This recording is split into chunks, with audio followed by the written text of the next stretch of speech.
오늘은 본문을 중심으로 해서 다윗과 아비가일이라는 제목으로 하나님의 말씀을 함께 나누도록 하겠습니다. 어느덧 사무엘상 25장에 다다랐습니다. 지난 시간 사무엘상 24장을 우리가 함께 살펴보았는데요. 사무엘상 24장에서 다윗은 여전히 사울의 추격을 피해서 도피 생활을 하고 있습니다. 엔게디 광야 동굴에 숨어 있던 이 다윗 앞에 사울이 갑자기 나타나서 용변을 봅니다. 사울을 제거할 수 있는 절호의 기회를 만났지만 다윗은 하나님께서 기름 부어 세우신 왕을 내 손으로 절대 해할 수 없다며 사울의 겉옷 자락만 살짝 베고 그를 해하지 않고 살려줍니다. 오늘 본문 사무엘상 25장은 사무엘의 죽음 이야기로 시작하고 있습니다. 사무엘상 19장에서 다윗은 사울의 추격을 피해서 라마에 있는 사무엘에게 도망쳐온 뒤에 더 이상 사무엘에 대한 언급은 없었습니다. 오래간만에 오늘 본문에서 사무엘이 등장을 하는데 사무엘의 죽음 소식을 전해주고 있습니다. 한 사람의 죽음은 곧 한 시대가 가고 새로운 시대가 도래한다는 것을 의미할 것입니다. 특별히 사무엘은 이스라엘 역사에 있어서 매우 중요한 역할을 했던 지도자임이 틀림없습니다. 여러분이 기억하시는 사무엘은 어떤 사람입니까? 엘가나와 한나 불임 가정에 간절한 기도로 태어나서 하나님께 바쳐진 하나님의 사람이었습니다. 하나님 앞에 신실했던 이 엘가나와 한나 가정의 불임은 곧 새로운 생명을 잉태하지 못하는 이스라엘의 영적인 현실을 대변하는 것이었습니다.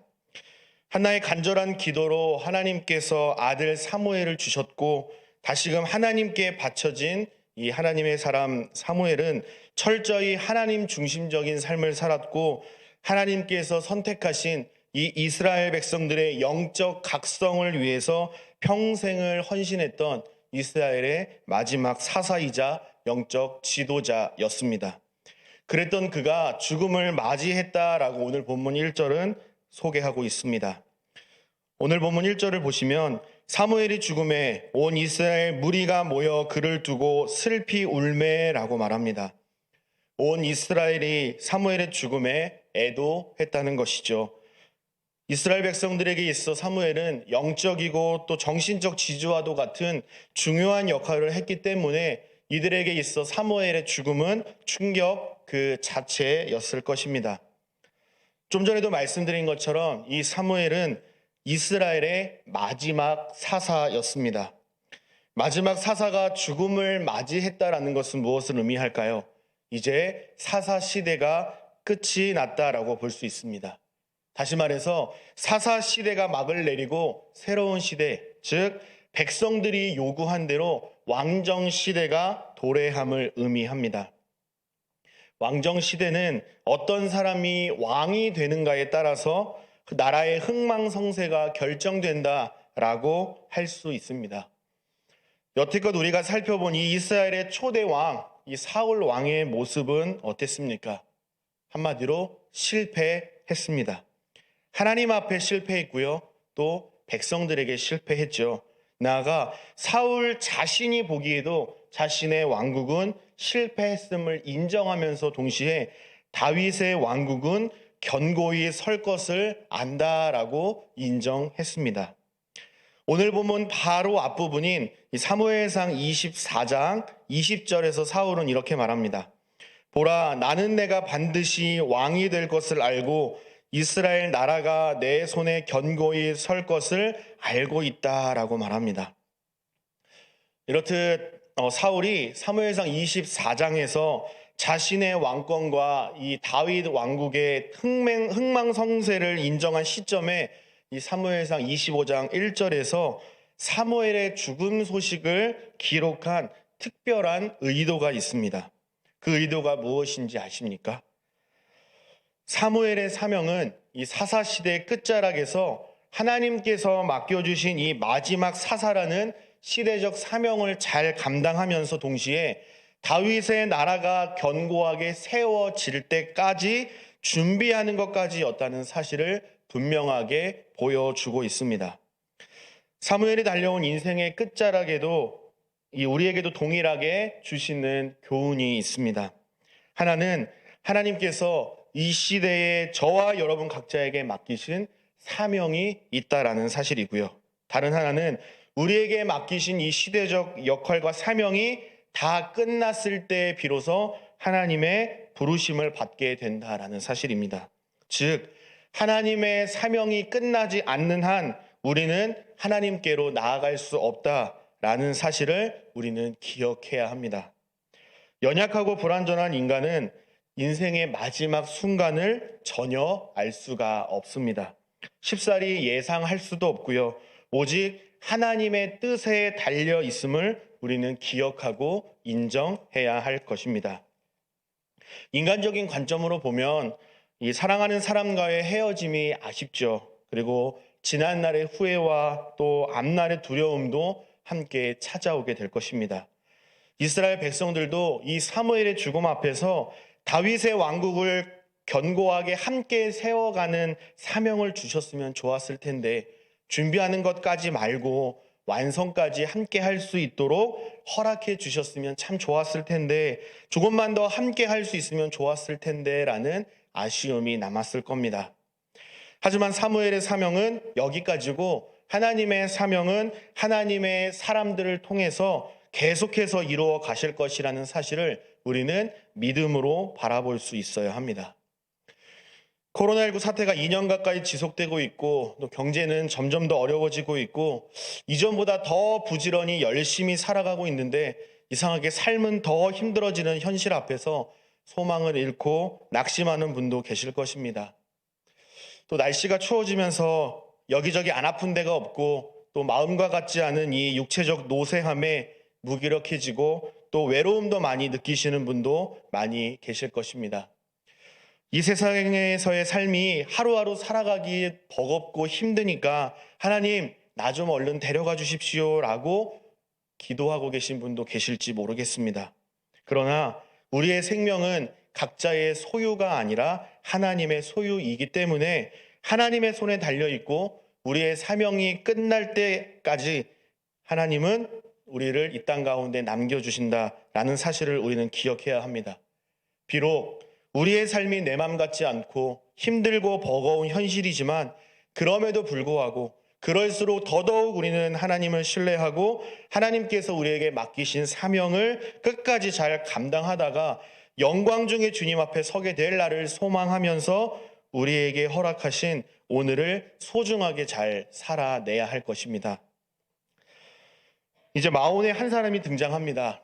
그는 양을 3,000마리를 소유하고 염소 1,000마리를 소유한 갑부 중에 갑부라, 거부라 이렇게 소개하고 있는데 3절에서 그의 이름은 나발이요 그의 아내의 이름은 아비가일이라 이렇게 소개합니다. 오늘 보면 3절을 보시면 그 사람의 이름은 나발이요 그의 아내의 이름은 아비가일이라 그 여자는 총명하고 용모가 아름다우나 남자는 완고하고 행실이 악하며 그는 갈렙 족속이었더라 그랬습니다. 다윗은 그의 무리와 함께 이 갈멜 지방에서 나발이라는 사람이 양털을 깎는다는 소식을 접하게 됩니다. 양털을 깎는다라는 것은 마치 추수하는 날을 말합니다. 모두가 함께 먹고 즐기는 축제의 날이었다는 것입니다. 다윗은 10명의 소년들을 나발에게 보내서 먹을 것을 달라 이렇게 요청합니다. 그러나 나발은 그 요구를 거절하죠. 여러분, 기쁜 일이 있거나 잔치를 열 때면 어떻습니까? 결혼식을 한번 생각해 보십시오. 방 안에서 아무도 모르게 몰래 잔치를 벌일까요? 아니죠. 다른 날은 그렇게 하지 못하더라도 적어도 잔칫날만큼은 많은 사람들을 초대해서 기쁨을 함께 나누도록 하지 않습니까? 마찬가지로 이 양털을 깎고 추수하는 이 축제의 날에는 객이나 나그네나 거지도 모두 다 와서 차별 없이 다 같이 먹고 즐길 수 있게 되어 있습니다. 특히나 히브리 사람들은 과부와 지나가는 객이나 또 나그네, 어린아이들을 그냥 보내지 않고 환대해야 하는 이 환대법이 그들에게는 있습니다. 그들에게 먹을 것을 주지 않고 그들을 보살펴 주지 않고 그냥 빈손으로 돌려보낸다라는 것은 마치 오늘 내일 하는 자들에게 아무도 모르게 객사해도 나는 상관하지 않겠다라는 그들을 죽음으로 내모는 것과 같은 매우 위험한 처사입니다. 그런데 나발은 갑부 중에 겉부였다 이렇게 말하는데 나눠줄 여유가 충분히 있었음에도 불구하고 의도적으로 다윗을 거부하고 다윗의 무리들에게 자신의 소유를 나눠주기를 거부하고 있습니다. 10절과 11절을 보시면 이렇게 되어 있습니다. 나발이 다윗의 사환들에게 대답하여 이르되 다윗은 누구며 이새의 아들은 누구냐? 요즘에 각기 주인에게서 억지로 떠나는 종이 많도다. 내가 어찌 내 떡과 물과 내 양털 깎는 자를 위하여 잡은 고기를 가져다가 어디서 왔는지도 알지 못하는 자에게 주겠느냐 한지라 그랬습니다. 여러분, 나발은 다윗을 모를 리가 없습니다. 다윗은 이스라엘의 원수인 블레셋의 최고 장수 골리앗을 물러뜨린 이스라엘의 영웅이요, 또 사울은 천천히요, 다윗은 만만히로다의 주인공입니다. 다윗의 명성은 이스라엘뿐만 아니라 블레셋까지 퍼져 있었음을 우리는 살펴보았습니다. 그렇기 때문에 나발은 다윗을 결코 모를 리 없었고요. 오히려 다윗에 대해서 더 잘 알고 있었기 때문에 자기가 알고 있는 지식을 가지고 다윗을 경멸하고 있습니다. 사울도 다윗을 경멸할 때 이새의 아들이라 이렇게 칭하지 않았습니까?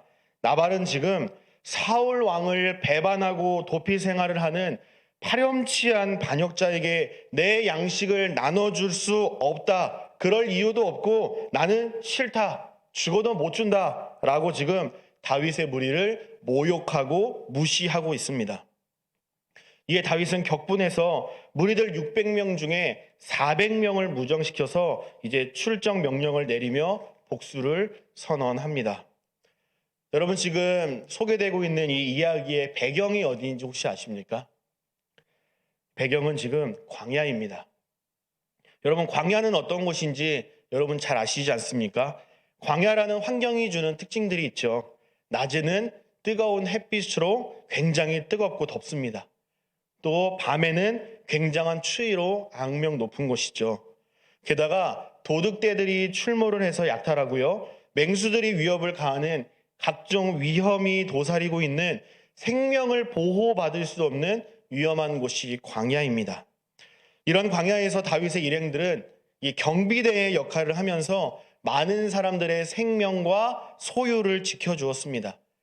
광야에 사는 주민이나 목자나 농사 짓는 자들, 이 사람들이 위험에 처하지 않도록 그들의 생명과 재산을 보호해 주었습니다. 그 대가로 양식들을 받아서 600명의 무리들을 먹였던 것 같습니다. 그 중에 나발의 목자들도 이 다윗에게 도움을 요청하기도 했고요, 요청을 받았던 자들이었습니다. 그러니까 그 집의 양털을 깎는 축제의 날이 되었다고 하니까 양식을 구하기 위해서 이 10명의 소년을 나발의 집으로 보낸 것입니다. 그런데 나발의 반응이 심상치가 않습니다. 자신들이 위험할 때는 도움을 요청했다가 다윗이 은혜를 얻게 하라라고 먹을 것을 좀 달라고 요청하니까 어떻게 반응하죠? 내가 너 같은 반역자들한테 내 소중한 소유를 왜 줘야 되느냐? 내가 왜 그래야 되느냐라고 지금 입을 싹 닫고 모욕하고 무시하고 경멸하는 태도를 취하고 있는 것입니다. 여러분, 다윗의 무리가 이 말을 듣고 또 다윗이 이 말을 들었을 때에 다윗의 마음은 어떠했습니까? 당연히 기분이 좋을 리 없겠죠. 여러분이 만약에 이 상황에 처한 다윗이라고 한다면 여러분은 어떤 마음이 드시겠습니까? 그리고 어떻게 행동하시겠습니까? 화가 나고 분노가 치밀어 오르지 않겠습니까? 그래서 이 상황에 분노했다라는 이 다윗의 모습을 보면서 다윗은 충분히 분노할 만해 라고 다윗을 이해하고 계실지 모르겠습니다. 여러분, 게다가 나발도 이렇게 이기적인 태도를 보였던 아주 충분한 이유가 있습니다. 저는 여기서 나발의 이기적인 이 태도를 옹호하려는 것이 아닙니다. 여기에는 신학적인 암시가 포함되어 있습니다. 잘 들어보십시오. 나발은 어리석은 자라는 뜻입니다. 여러분, 어떤 부모가 자기 자식을 바보, 어리석은 자라고 이름을 지을 수 있겠습니까? 그래서 학자들은 그의 행실과 또 그의 행동들을 보면서 어리석은 자라고 별명을 붙여주었다라고 이렇게 주장하기도 했습니다. 하지만 오늘 보면 25절에서 아비가일은 원하옵나니 내 주는 이 불량한 사람 나발을 개의치 마옵소서. 그의 이름이 그에게 적당하니 그의 이름이 나발이라. 그는 미련한 자니이다 라고 나발에 대한 부정적인 평가를 하고요. 그의 이름이 어리석은 자, 바보라고 불리는 것이 너무나도 마땅합니다 라는 이 아비가일의 주장을 보면서 실명이 맞다라고 보는 주장이 훨씬 더 우세합니다. 나발은 어리석은 자라는 뜻입니다. 시편 14편은 다윗의 시로 알려져 있는데 시편 14편 1절에 보면 1절에서 다윗은 어리석은 자는 그의 마음에 이르기를 하나님이 없다 하는도다. 그들은 부패하고 그 행실이 가증하니 선을 행하는 자가 없도다라고 고백합니다. 여러분, 여기서 어리석은 자가 바로 나발입니다. 우리가 보통 이해하고 있는 이 어리석다라는 단어의 뜻은 무엇입니까? 국어사전을 보니까 슬기롭지 못하고 둔하다라고 정의합니다. 누군가가 이 사이트에 어리석다가 무슨 뜻이에요? 라고 질문을 했는데 그 밑에 그냥 바보라고 생각하시면 편합니다 라는 댓글이 달려 있었습니다. 여러분, 그렇습니다. 우리가 일반적으로 이 어리석음을 이야기할 때 슬기롭지 못하고 현명하지 못하고 좀 바라보기에 답답하게 행동한다 라는 뜻으로 우리는 이 어리석음을 이해할 때가 많습니다. 그러나 성경에서 말하는 이 어리석음은 이런 뜻이 아닙니다. 시편 14편을 근거로 볼 때 하나님이 없는 자들을 어리석은 자들이라 이렇게 표현합니다. 하나님 없이 살아가는 자들의 특징이 있는데 그들은 부패하고 행실이 가증하고 선을 행할 수 없는 자들이라 이렇게 시편 기자 다윗은 말합니다. 나발은 하나님을 인정하지 않고 자신의 왕국을 세워가려는 이 사울의 계보를 잇는 인물로 묘사되고 있습니다. 그러니 다윗의 왕국과 영적인 리더십을 인정하지 못하고 있는 것이죠. 나발은 그 안에 하나님이 없으니까 살아계신 하나님에 대한 지식이 없다 보니까 옳고 그름을 분별할 수 있는 능력이 없기 때문에 다윗을 선대하지 못하고 마땅히 이기적인 행동을 한다라고 결론 지을 수 있습니다. 그러나 하나님을 소유한 이 다윗의 분노를 우리는 어떻게 바라볼 것인가 라는 문제를 마주하게 됩니다. 우리는 계속해서 다윗의 삶을 함께 살펴보고 있지만 멀리까지 갈 곳도 없습니다. 우리가 지난 시간에 살펴본 이 사무엘상 24장에서 다윗은 어떤 행동을 했습니까? 하나님께서 기름을 부어 왕으로 세우신 사울을 결코 내 손으로 해할 수 없다라고 그를 용서했던 다윗 아닙니까? 그런데 왜 사무엘상 25장에 들어서 다윗은 왜 갑자기 돌변을 해서 분노하는 모습을 보여주고 있는 걸까요?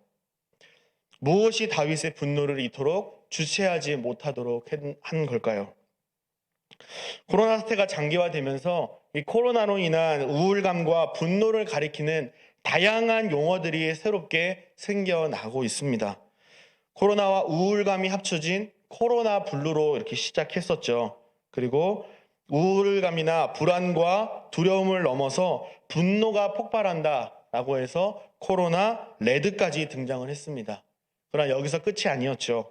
우울감과 분노를 넘어서 이제는 암담함과 또 무기력을 느끼는 코로나 블랙까지 확대되어서 우리의 삶을 지금도 위협하고 있습니다. 마치 나 털끝만 건드려봐, 언제든지 폭발할 거야 라는 식으로 우리는 항상 분노를 탑재하고 있죠. 누군가가 와서 버튼만 눌러주기를 바라는 시대를 우리는 살아가고 있습니다. 그렇기 때문에 이러한 분노로 결혼 생활이 깨지기도 하고요. 부모와 자녀와의 관계가 망가지기도 합니다. 또 사랑과 우정에 금이 가기도 하고요. 직장에서 편이 갈리고 온 나라가 분열되는 분노로 인한 비극을 우리는 다양한 언론과 매체를 통해서 또 우리 가까이에서 우리는 접하고 있습니다. 그런데 혹자는 이 분노에 대해서 말하면서 우리 안에 있는 분노를 이야기할 때요, 굳이 코로나를 언급하지 않아도 된다라고 말하기도 합니다. 여러분 무슨 뜻일까요?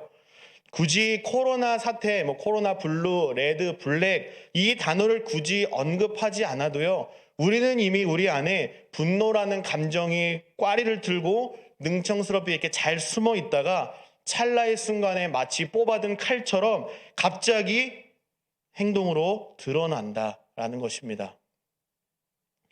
코로나가 없었을 때는 화내지 않았나요? 똑같이 화냈죠. 오히려 코로나가 그 분노를 더 합리화하는 그러한 역할을 하지 않았나 생각을 하게 됩니다. 설교를 준비하면서 이 크리스토퍼 애쉬와 또 스티브 미즐리라는 목회자가 쓴 이 분노라는 책을 읽었습니다. 이 책에서 우리가 분노하는 핵심적인 전제에 대해서 말하는데, 그것은 하나님처럼 되려는 우리의 죄악된 성품과 직결된다라고 말합니다. 그래서 우리의 지위에 대한 모욕을 견디지 못하고 더 심하게 받아친다라고 말합니다.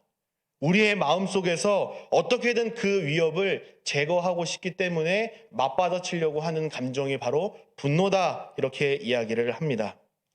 인간은 스스로 하나님이 되려고 시도하다가 진정한 하나님의 존재를 맞닥뜨리게 되면 하나님 앞에 회개하고 굴복하거나 아니면 자기 길을 방해하는 존재를 없애기 위해서 작정하거나 이렇게 둘 중 한 가지 반응을 보인다고 합니다. 우리가 새벽마다 살펴보고 있는 창세기 4장에서 가인과 아벨 이야기가 이 내용을 잘 설명해 주고 있습니다. 가인과 아벨은 하나님께 예배를 드렸죠. 하지만 하나님께서는 가인과 가인의 제사는 받지 않으셨습니다. 그리고 아벨과 아벨의 제사만 받으셨습니다. 그래서 가인은 분노하죠. 분하고 안색이 변했다라고 성경은 말합니다. 가인은 치밀한 계획하에 아벨이 들에 있을 때에 아벨을 살해합니다. 아무도 모를 것이라 생각했지만 하나님의 눈을 피할 수는 없었습니다. 하나님은 모든 것을 다 알고 계셨습니다. 학자들의 주장에 따르면요, 가인은 자신의 예배를 받지 않으신 이 하나님을 너무나도 죽이고 싶었지만 눈에 보이는 아벨을 대신 죽임으로써 하나님에 대한 분노를 표출했다, 이렇게 말합니다. 만약에 하나님이 눈에 보이는 존재였다면 하나님을 향해서 칼을 뽑아들고 그를 칼로 그었던 가인일 것이라 이렇게 이야기합니다.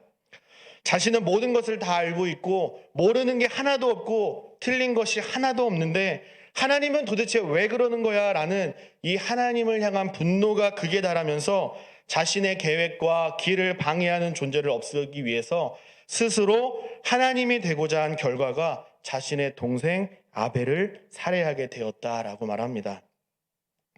계속해서 분노라는 이 책에서 분노라는 감정은 자신의 의와 교만과 깊은 관련이 있다, 이렇게 말합니다. 나는 옳고 너는 틀려 라는 생각이 분노를 일으킨다라는 것입니다. 쉽게 말씀드리면 우리 안에 깊게 뿌리 내려져 있는 습성이라 할 수 있겠습니다. 내가 너한테 이렇게까지 해줬는데 너는 어떻게 나한테 그럴 수가 있어? 라고 서로 실망하고 분노한 경험, 여러분 적어도 한 번씩은 있지 않으십니까? 내가 이 정도 했으면 너도 나한테 이 정도는 해줘야지, 왜 이거밖에 안 해줘라고 실망하는 경험이 우리에게는 많습니다. 저만 봐도 굉장히 많습니다. 그 대상이 물론 하나님일 수도 있고요, 가까운 가족이나 직장 동료이거나 또 다른 어떤 대상일 수 있습니다. 저는 하늘나무 청소년부를 섬기고 있습니다. 하늘나무 청소년부는 14세부터 19세까지 중1부터 고3까지의 이 청소년들로 구성되어 있는 부서입니다. 저희는 매일 큐티 훈련을 하고 있는데 매일 각자의 자리에서 큐티를 하고 밤 10시에 학생 단체 채팅방에 큐티한 사진을 찍어서 올리는 훈련을 매일 하고 있습니다. 2022년 새해를 맞아서 새롭게 청소년부에 올라온 친구들, 또 코로나로 현장 예배에 나오지 못하고 온라인 예배만 드리고 있는 친구들에게 주일 저녁에 큐티 책을 배달한 적이 있습니다. 새해 첫 주일이라 그런지 정말 분주한 일정을 소화했습니다. 이상하게도 그날따라 식사할 시간이 전혀 없었고요. 날씨도 정말 추워서 몸이 지칠 대로 지쳐 있었습니다. 그래도 이제 큐티를 해야 되니까 저녁 늦게 큐티 책을 들고 아이들의 집을 이제 찾아다니기 시작했습니다. 한 친구 집에 도착을 했는데 이제 1층에 도착해서 전화를 했습니다. 그랬더니 게임하고 있어서 내려올 수 없다고 동생이 걔를 안고 내려왔습니다. 저는 이 상황을 보면서 조금 당황했습니다. 오케이, 그래도 내려왔으니까 하고 이제 다른 집으로 향했습니다. 이제 또 다른 친구 집으로 향했는데요. 현관으로 1층으로 내려올 수 없는 부득이한 상황이 있다고 해서 현관 문 앞까지, 집 앞까지 올라갔습니다. 그렇게 집 앞에서 만나서 간단한 대화를 나누고요. 또 이 큐티 책을 어떻게 활용하는지에 대해서 설명을 다 해줬습니다.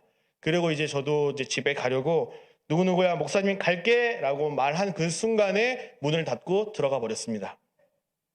그때 저는 강한 분노가 일어났습니다. 야, 어떻게 네가 나한테 이렇게 행동할 수가 있냐.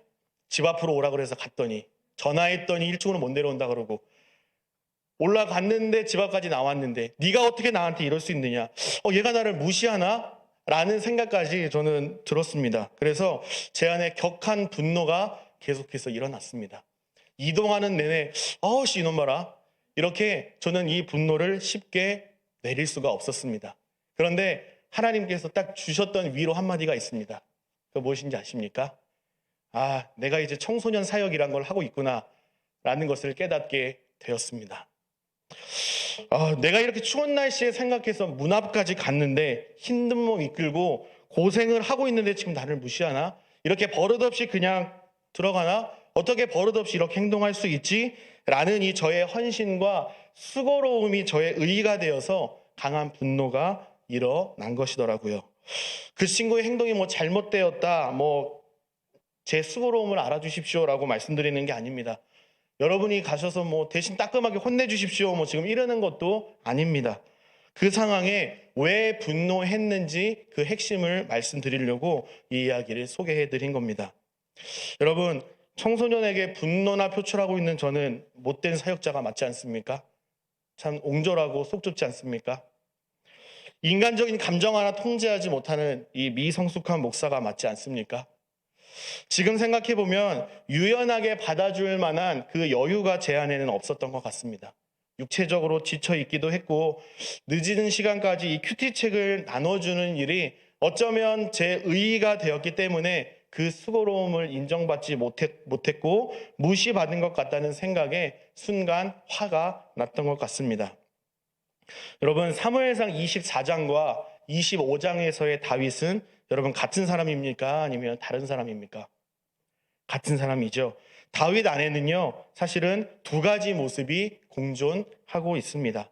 제가 지금까지는 사울은 나쁜 사람, 다윗은 착한 사람, 사울은 하나님께 버림받은 사람, 다윗은 하나님의 사람이다 라고 이렇게 철저히 대조해 왔지만 우리의 지금 상황을 살펴보면서 다윗 안에 사울이 있었고 사울 안에 다윗의 모습이 있었다라는 것을 부인할 수가 없습니다. 우리의 삶도 마찬가지입니다. 우리 안에 다윗만 있으면 좋겠지만 우리 안에도 사울의 모습이 함께 공존하고 있습니다. 다윗 안에는 사울을 환대한 이 다윗의 모습과 나발의 행동에 격분한 다윗, 이 두 가지 모습이 공존하고 있습니다. 우리도 마찬가지죠. 사울을 환대한 이 다윗과 나발의 행동에 격분한 다윗, 이 두 가지 모습이 우리 안에서 날마다 싸웁니다. 매 시간, 매 분, 매 초마다 싸울 때도 있습니다. 이상하게 매우 중요하고 큰 일은요, 그냥 오히려 떡 싸먹었다 생각하고 손바닥 털면서 웃어 넘기기도 하지만요, 이상하게 사소한 것 하나에 마음이 상하게 되고 또 분노하게 되는 것이 우리 인간의 모습이 아닐까 싶습니다. 혹시 여러분도 저와 같은 이 작은 일에 큰 분노로 맞대응하셨던 경험 한 번쯤은 있지 않으십니까? 사랑하는 여러분, 하나님께서 다윗을 광야에 계속 두시는 이유가 무엇일까요? 이전에도 계속 말씀드렸지만 다윗을 이스라엘의 왕으로서 훈련하기 위함입니다. 어떤 훈련이요? 다윗의 인간적인 힘을 빼는 훈련입니다. 나는 아무것도 할 수 없는 존재구나. 하나님이 없으면 껍데기 같은 존재구나. 그러니 하나님만 신뢰하며 살아야겠다라는 사실을 훈련하기 위함이었습니다. 다윗이 미워서 광야에 두신 것이 아니라 다윗을 더 크게 정금과 같이 사용하시기 위해서 다윗을 다듬고 계신 것입니다. 마찬가지로 하나님께서 저와 여러분에게 계속 한계를 만나게 하고 어려움 가운데 두시게 하는 이유가 무엇일까요? 우리도 동일합니다. 세상 풍조를 따르고 공중의 권세 잡은 자들로 가득 찬 이 세상에서 하나님의 사람으로, 하나님을 경외하는 사람으로 살아가기 위해서 훈련하시기 위함입니다. 어떤 훈련입니까? 우리의 힘을 빼는 훈련입니다. 이 세상에서 나는 연약한 존재이구나. 하나님이 없으면 껍데기와 같은 연약한 존재이구나. 하나님의 은혜와 도우심이 아니고서는 나는 단 한순간도 살아갈 수 없는 연약한 죄인이구나 라는 그럼에도 부족하지만 연약하지만 그럼에도 불구하고 하나님만 신뢰하며 살아가겠습니다 라는 이 믿음의 결단을 받아내시기 위해서 오늘도 저와 여러분을 계속해서 광야에 남겨두고 계신 것입니다. 저와 여러분이 미워서 광야에 머물도록 하신 것이 아니라 하나님의 사람으로서 더 크게 사용하시려고 점검과 같이 되어 우리를 더 귀하게 쓰시려고 다듬고 계시는 것입니다. 우리의 소유가 우리의 자랑이 되고 우리의 통장 잔고와 부동산이 우리를 안심시키고 또 우리의 명예가 하나님이 아닌 다른 무언가를 의지하게 된다면 하나님께서는 여지없이 우리를 광야로 몰고 가실 것입니다. 왜요? 그것이 바로 살 수 있는 방법이기 때문에 그렇습니다. 그래야만 우리가 하나님 안에서 살아갈 수 있기 때문입니다. 하나님의 도우심을 사모하고 하나님의 은혜를 사모하고 또 하나님의 영광과 임재가 가득한 이 은혜의 자리에 항상 날마다 거하기를 힘쓰시며 살아가는 저와 여러분 되시기를 주님의 이름으로 간절히 소원합니다. 나발의 무시에 격분한 이 다윗은요 600명 중에 200명은 소유물을 지키도록 남겨두고요 400명을 거느리고 나발을 죽이기 위해서 나발의 집으로 향합니다. 22절에 보니까 내가 그에게 속한 모든 남자 가운데 한 사람이라도 아침까지 남겨두면 하나님은 다윗에게 벌을 내리시고 또 내리시기를 원하노라 하였더라 라고 말합니다. 나발뿐만 아니라 나발의 가문을 아예 멸절시켜 버리겠다는 이 다윗의 분노에 찬 결의를 잘 보여주고 있습니다. 그러나 다윗의 복수는요 총명하고 지혜로운 한 여인에 의해서 무산되고 맙니다. 그녀는 바로 나발의 아내 아비가일입니다. 아비가일은 나발과 달리 지혜로운 여인이라 이렇게 소개합니다. 나발이 무슨 뜻이라 그랬죠, 여러분? 어리석은 자라고 말씀드렸죠. 그렇다면 아비가일은 총명하고 지혜로운 자다라는 것은 어떠한 의미를 암시하고 있을까요? 그녀는 하나님을 소유했고 하나님의 뜻을 알았던 자들이라는 사실을 암시해주고 있습니다. 아비가일은 나발의 하인들 중 한 명이 다윗의 복수 소식을 전했고요. 아비가일은 급히 양식을 나기에 싫어서 다윗을 만나러 갑니다. 그리고 다윗을 보자마자 그 다윗의 발 앞에 엎드려서 다윗의 분노를 잠재우고자 그를 설득하기 시작합니다. 이것은 아비가일이 취할 수 있는 가장 겸손하고 낮은 모습입니다. 그러나 우리가 여기서 주목해야 할 것은 단순히 감정에 호소하는 설득이 아니라 한 번만 봐주십시오라고 감정으로 호소하는 것이 아니라 하나님께서 다윗을 이스라엘의 왕으로 세우시고 그의 나라를 견고하게 하실 것이라는 하나님의 뜻과 계획을 근거로 앞세워서 다윗을 설득하고 있다라는 것입니다. 아비가일이 다윗 앞에 엎드려 고백한 내용이 오늘 본문 사무엘상 25장 29, 31절에 기록되어 있는데요. 우리 조금 길지만 함께 한 목소리로 읽어보도록 하겠습니다. 사무엘상 25장 29절 31절 말씀입니다. 함께 읽습니다. 시작. 사람이 일어나서 내 주를 쫓아 내 주의 생명을 찾을지라도 내 주의 생명은 내 주의 하나님 여호와와 함께 생명사계 속에 쌓였을 것이요 내 주의 원수들의 생명은 물매로 던지듯 여호와께서 그것을 던지시리이다. 여호와께서 내 주에 대하여 하신 말씀대로 모든 선을 내 주에게 행하사 내 주를 이스라엘의 지도자로 세우실 때에 내 주께서 무죄한 피를 흘리셨다든지 내 주께서 친히 보복하셨다든지 함으로 말미암아 슬퍼하실 것도 없고 내 주의 마음에 걸리는 것도 없으시리니 다만 여호와께서 내 주를 후대하실 때에 원하건대 내 주의 여종을 생각하소서 하니라. 아멘. 하나님께서 당신을 향한 분명히 계획이 있으시고 당신은 이스라엘의 왕으로서 하나님의 일을 감당하게 될 사람인데 어찌 손에 피를 묻혀서 오점을 남기려고 하십니까? 하나님께서 다윗이 직접 복수하지 않도록 하나님께서 친히 나셔서 심판하실 것입니다. 당신의 생명은 하나님의 생명싸기 안에 쌓여져 있습니다. 그래서 당신은 하나님의 보호하심을 받을 것이고요. 원수들의 생명은 물매로 던지듯이 반드시 승리하게 하실 것입니다. 그러니 하나님께서 심판하시도록 하나님께 온전히 맡기십시오. 하나님께서 반드시 심판하실 것입니다. 라고 하나님의 일하심을 인정하고 동시에 다윗의 왕국과 영적인 리더십을 인정하고 있는 이 지혜로운 아비가일의 모습을 잘 보여주고 있습니다. 감사하게도 다윗은 이 아비가일의 설득을 받아들입니다. 그리고 아비가일을 자신에게 보내주신 하나님께 감사하며 찬양을 올려드립니다. 다윗은 아비가일의 말을 하나님의 뜻으로 받아들이고요. 믿음으로 순종하는 태도를 보여줍니다. 이 모든 소식을 들은 나발은 낙담하여 몸이 돌과 같이 되었고요. 열흘 후에 나발은 죽게 됩니다. 정확한 사인이 무엇인지는 알 수 없지만 하나님께서 나발을 치셔서 그가 죽었다라고 하나님께서 다윗 대신 일하고 계심을 분명하게 말씀합니다. 한 이야기만 드리고 마치도록 하겠습니다.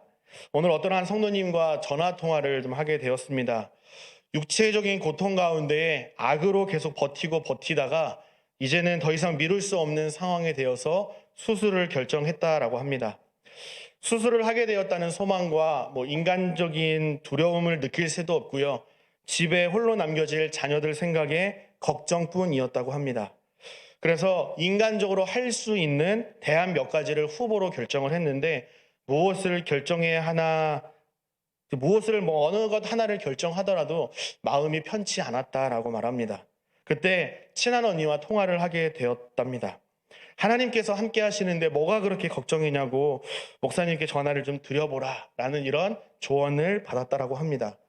그 방법까지는 생각해 보지 못했는데 고맙다고 서둘러 전화를 끊고 저에게 전화를 주신 것입니다. 전화 통화를 하면서 이런저런 대화를 나누는데 사실 제가 의사도 아니고 어떻게 뾰족한 답을 드릴 수 있겠습니까? 그저 제 안에는 또 위로가 될 만한 어떠한 대답도 사실은 준비되지가 못했습니다. 그런데 마치 이 아비가일의 조언을 하나님의 뜻으로 받고 순종한 다윗처럼 이 성도님께서는 감사한 마음으로 순종하여서 또 저에게 전화를 거셨고 함께 기도하면서 우리가 다 알 수는 없지만 하나님께서 어떻게 일하실지 분명히 하나님께서 기도하는 자들에게 선명하게 보여주시는 그 길을 우리가 같이 좀 기대해 보자 라는 그 답변에 하나님께서 평안한 마음을 주셔서 두렵지 않고 하나님만 신뢰하며 하나님의 일하심을 기대하게 되었다라는 이 믿음의 고백을 하셨고요. 또 저는 간절한 마음으로 기도해드리고 어미된 마음으로 저도 함께 간절히 기도하겠습니다라는 약속을 드리면서 전화통화를 마쳤습니다. 저는 분명히 하나님께서 강력하게 일하실 것을 믿습니다. 저랑 전화통화했다고 해서 문제가 해결되거나 뾰족한 수가 생기는 것은 아닙니다. 전화통화를 마친 지금 이 순간에도 사실은 문제와 어려움은 그대로 남아 있습니다. 하지만 친한 언니의 조언을 하나님의 뜻으로 받고 순종하며 나아갔더니 하나님의 말씀으로 위로받고 함께 기도하며 하나님께서 일하실 것을 함께 기대할 수 있는 하나님께서 주시는 평안이 마음 가운데 임하고 감사의 눈물과 고백이 터져 나왔다는 고백에 저는 하나님께 정말 감사했습니다.